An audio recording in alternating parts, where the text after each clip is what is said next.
Moodle, modifier une note. Alors, une première chose qu'on peut faire, c'est de modifier un quiz, et puis par exemple vous n'aviez pas prévu une faute d'orthographe que plusieurs élèves ont commise, et vous voulez pouvoir rentrer une réponse et lui accorder des points a posteriori. Vous ne l'aviez pas prévu, mais vous voyez que c'est une note qui mériterait des points. Bien, heureusement, on peut modifier le quiz et demander à Moodle de recalculer les tentatives avec cette nouvelle réponse à prendre en compte.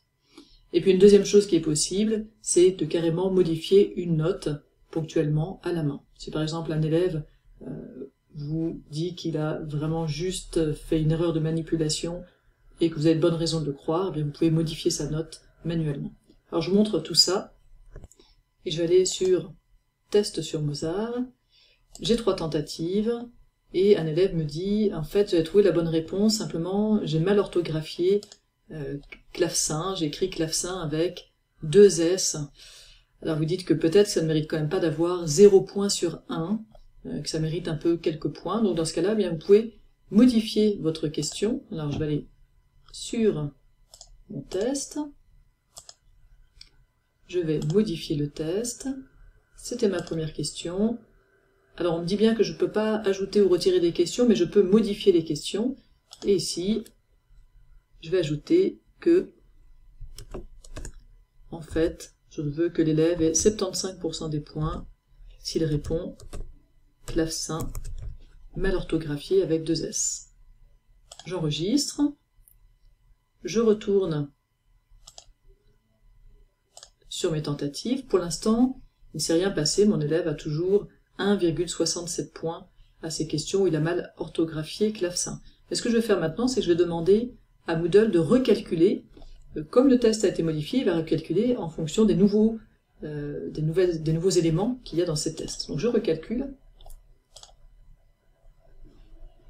et je vois qu'effectivement, la note de l'élève a changé. Il n'a plus 1,67, mais 2,92. Si je clique, je vois qu'effectivement, la réponse clavecin ne lui apporte plus 0 point sur 1, mais 0,75 points sur 1. Donc ça, c'est une première chose qu'on peut faire, et qui est bien pratique parce qu'on ne prévoit pas toujours à l'avance ce que nos élèves vont pouvoir imaginer. La deuxième chose, c'est que vous pouvez vouloir donc modifier manuellement une note, et pour ça, il faut aller dans le carnet de notes. Donc je vais aller sur la page d'accueil de mon site, de mon cours, configuration du carnet de notes, rapport de l'évaluateur, et je vois ici quelque part mon test sur Mozart, et j'ai un petit crayon ici qui veut dire que je vais pouvoir faire des modifications sur les notes concernant ce test. Je clique donc sur ce petit crayon. Alors là, a priori, c'est grisé, je ne peux pas modifier la note, elle a été calculée automatiquement par Moodle, mais en fait, moi, je vais la modifier, et en fait, je mets 10 à mon élève, et j'enregistre. On me dit que ça a été mis à jour, et effectivement, ma note, c'est 10. Alors si je revois le rapport de l'évaluateur, la note apparaît en orange pour clairement signifier que c'est une note qui a été modifiée à la main. On va voir côté élève. L'élève, lui, voit ses 3 tentatives, 5,42 sur 10, 7,08 sur 10, 8,75 sur 10.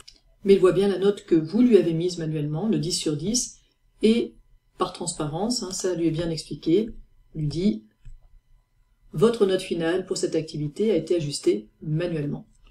Une dernière chose, si vous voulez revenir au calcul automatique, si vous voulez modifier ce que vous aviez modifié, sans avoir à recalculer la note automatique de Moodle, c'est bien sûr possible.